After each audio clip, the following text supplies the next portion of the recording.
ರೇಣುಕಾಸ್ವಾಮಿ ಕೊಲೆ ಆರೋಪಿಗಳಿಗೆ supreme tension ಶುರುವಾಗಿದೆ. ಇದೇ ಶುಕ್ರವಾರ ಸುಪ್ರೀಂ ಕೋರ್ಟ್ನಲ್ಲಿ ಅರ್ಜಿ ವಿಚಾರಣೆ ನಡೆಯುತ್ತೆ.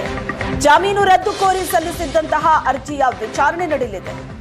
ನ್ಯಾಯಮೂರ್ತಿ ಪರ್ದಿವಾಲಾ ಮಹದೇವನ್ರ ಪೀಠದಲ್ಲಿ ಅರ್ಜಿ ವಿಚಾರಣೆ ನಡೆಯುತ್ತೆ. ಈಗಾಗಲೇ ದೆಹಲಿಗೆ ಎಸ್ಪಿಪಿ ಪ್ರಸನ್ನಕುಮಾರ್ ತೆರಳಿದ್ದಾರೆ. ಪೊಲೀಸರ ಪರ ನೇಮಕವಾಗಿರುವಂತಹ ವಕೀಲರ ಜೊತೆ ಎಸ್ಪಿಪಿ ಚರ್ಚೆ ನಡೆಸಲಿದ್ದಾರೆ. ವಕೀಲ ಅನಿಲ್ ಸಿ ನಿಶಾನಿ ಜೊತೆ ಎಸ್ಪಿಪಿ ಪ್ರಸನ್ನಕುಮಾರ್ ಚರ್ಚೆ ನಡೆಸಲಿದ್ದಾರೆ. ದೆಹಲಿಯಲ್ಲಿ ಪ್ರಕರಣದ ಬಗ್ಗೆ ಪ್ರಸನ್ನಕುಮಾರ್ ಚರ್ಚೆ ಮಾಡಲಿದ್ದಾರೆ. ಸುಪ್ರೀಂ ಕೋರ್ಟಿಗೆ ತರ್ಜುಮೆ ವರದಿಯನ್ನ ಪೊಲೀಸರು ಸಲ್ಲಿಸಿದ್ದಾರೆ.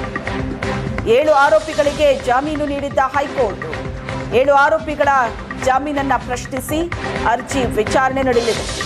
ರೇಣುಕಾಸ್ವಾಮಿ ಕೊಲೆ ಆರೋಪಿಗಳಿಗೆ ಈಗ ಸುಪ್ರೀಂ ಕೋರ್ಟಿನ ಟೆನ್ಷನ್ ಶುರುವಾಗಿದೆ. ಇದೇ ಶುಕ್ರವಾರ ಸುಪ್ರೀಂ ಕೋರ್ಟ್ನಲ್ಲಿ ಅರ್ಜಿ ವಿಚಾರಣೆಗೆ ಬರುತ್ತೆ.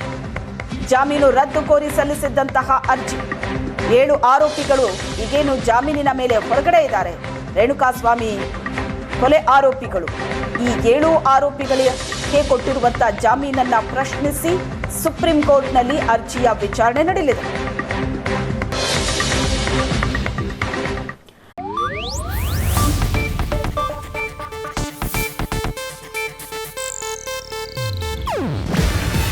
ಇದು ಏಷ್ಯಾನೆಟ್ ನ್ಯೂಸ್ ನೆಟ್ವರ್ಕ್ ಪ್ರಸ್ತುತಿ.